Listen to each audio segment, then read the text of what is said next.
बिन मांगे जो भी मिल जाए, शून्य चित्त वह कर्म करे।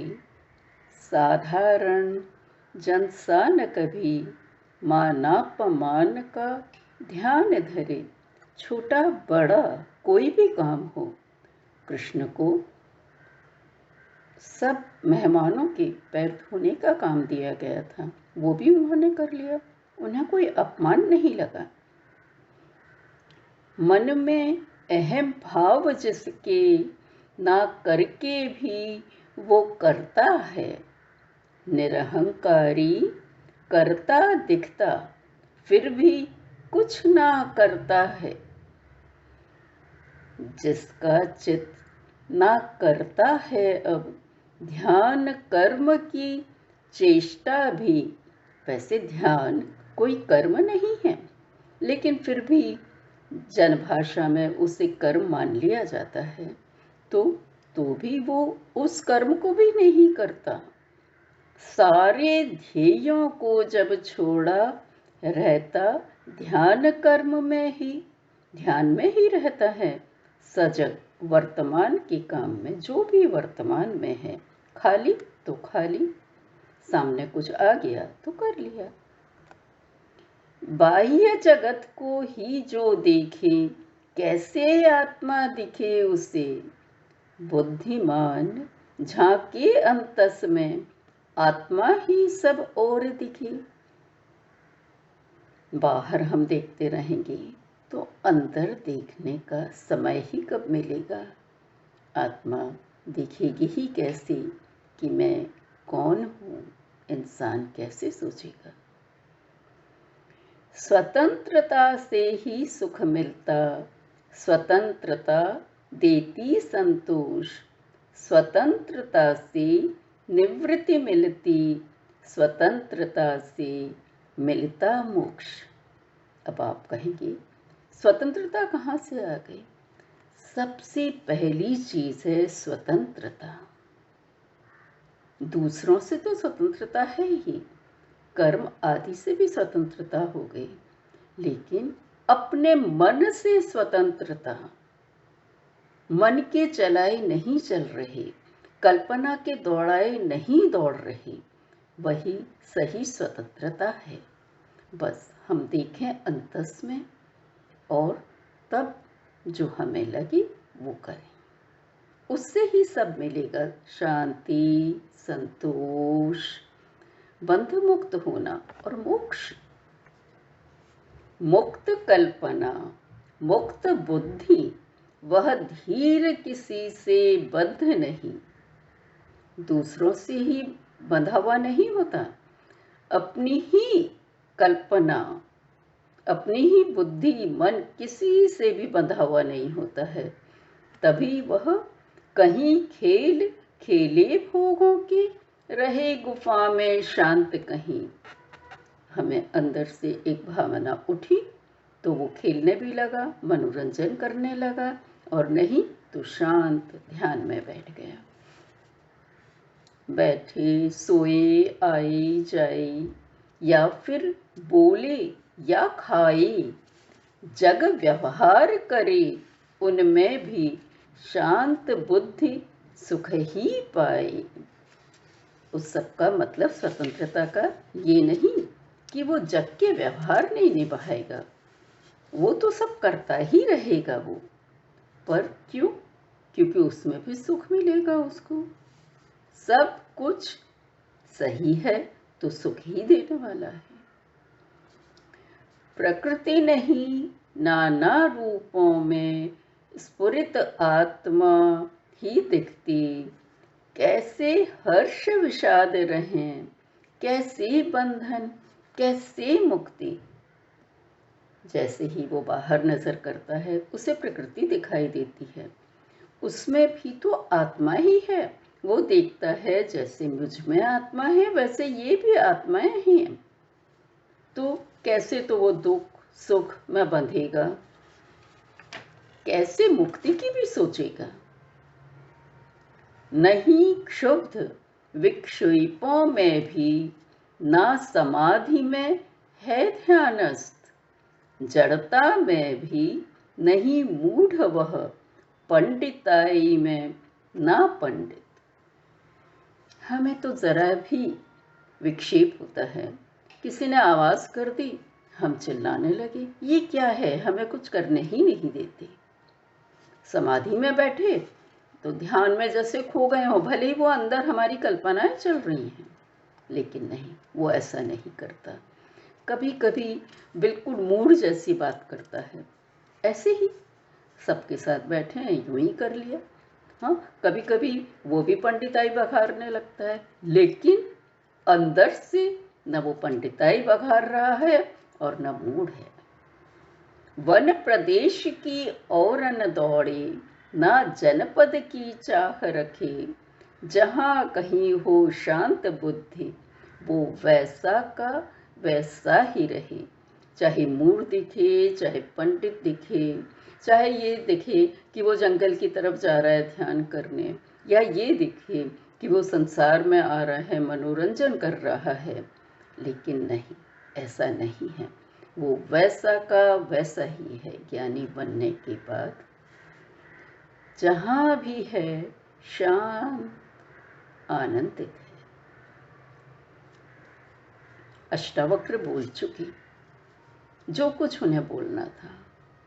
अब जनक, जिन्होंने अपने अंदर होने वाली परिवर्तनों को बताया, फिर बोल रही हैं।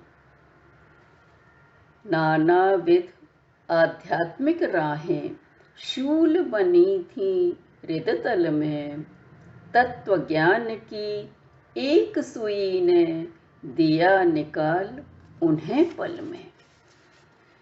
स्पिरिचुअल राह बताने के लिए सब तैयार हैं और सब अलग अलग राहें भी बताते हैं।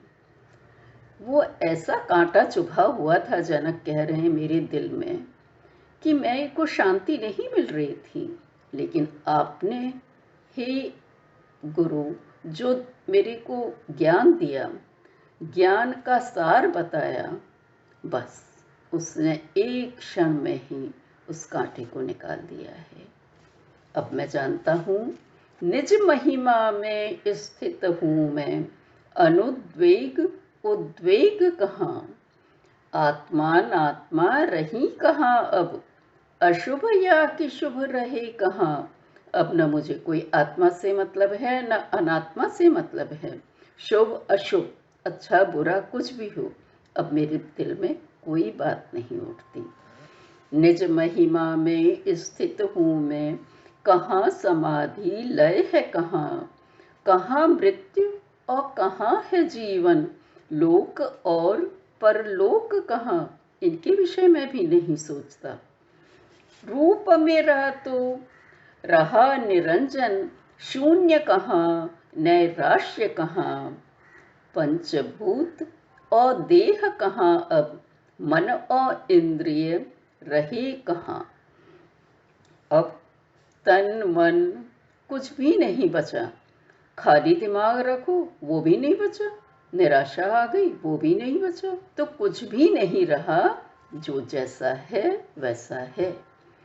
रूप मेरा है निह स्वभाव का, स्पष्ट गुप्त अब रहे कहाँ, कर्ता कहाँ कहाँ है भोक्ता, निष्क्रिय शक्त सक्रिय रहे कहाँ।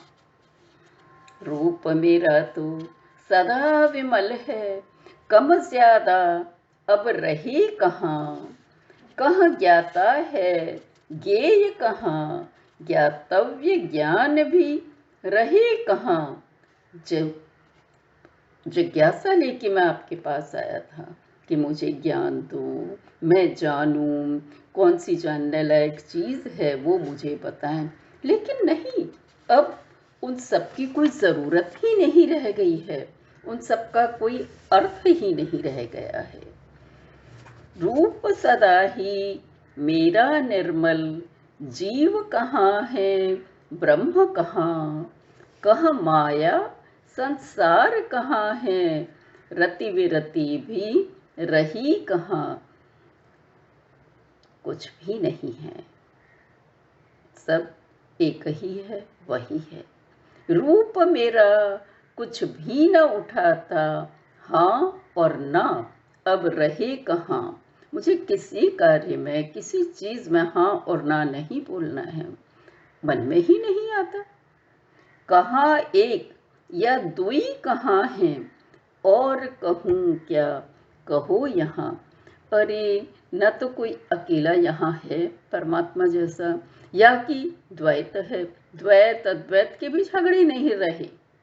अब मैं क्या और कहूँ, बस जो जैसा है वैसा है, सभी कुछ वही है, एक ही है।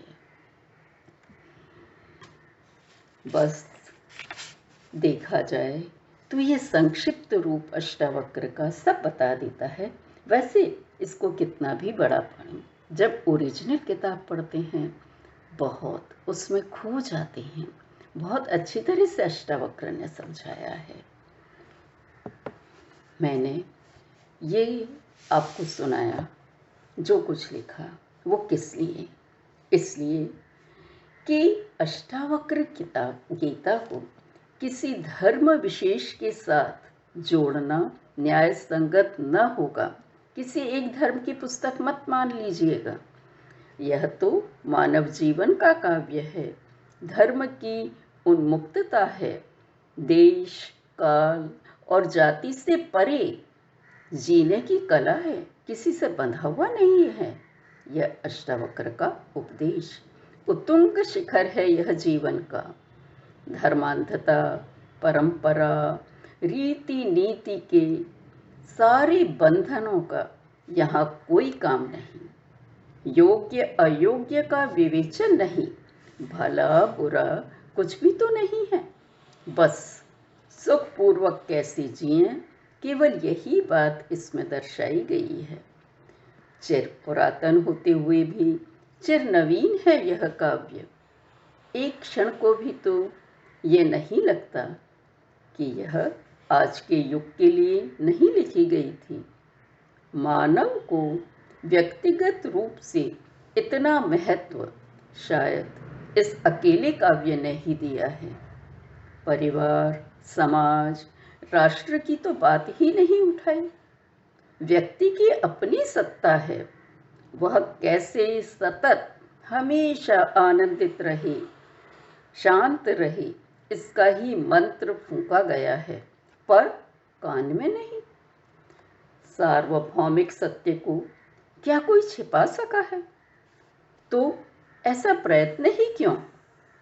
सभी सुखी हो सकें, इसलिए उस मंत्र को गीत का रूप दे दिया है महर्षि ने। अब यह व्यक्ति पर निर्भर है कि वह उस गीत को बीज मंत्र बनाकर सुखी होता है, या कि तोते की तरह रटन लगाकर वहीं का वहीं रह जाता है, जैसा हम अभी तक करते आ रहे हैं। जीवन को बोझ मानकर उसे और बोझिल कर लेता है, या कि प्रसाद मानकर आनंदित हो जाता है।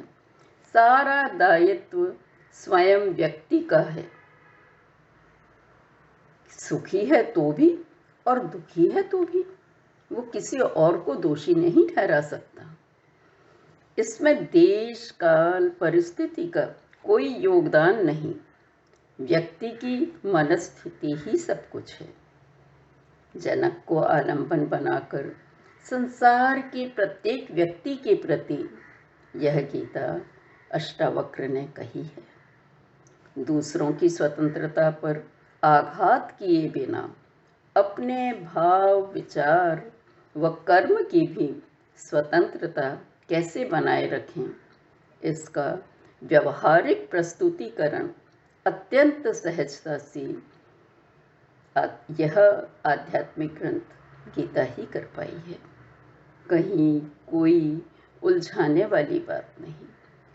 इसे यदि हम जीवन में उतार पाएं तो यह संसार स्वर्गादपि गरीयसी, स्वर्ग से भी अधिक गरिमामय हो जाएगा।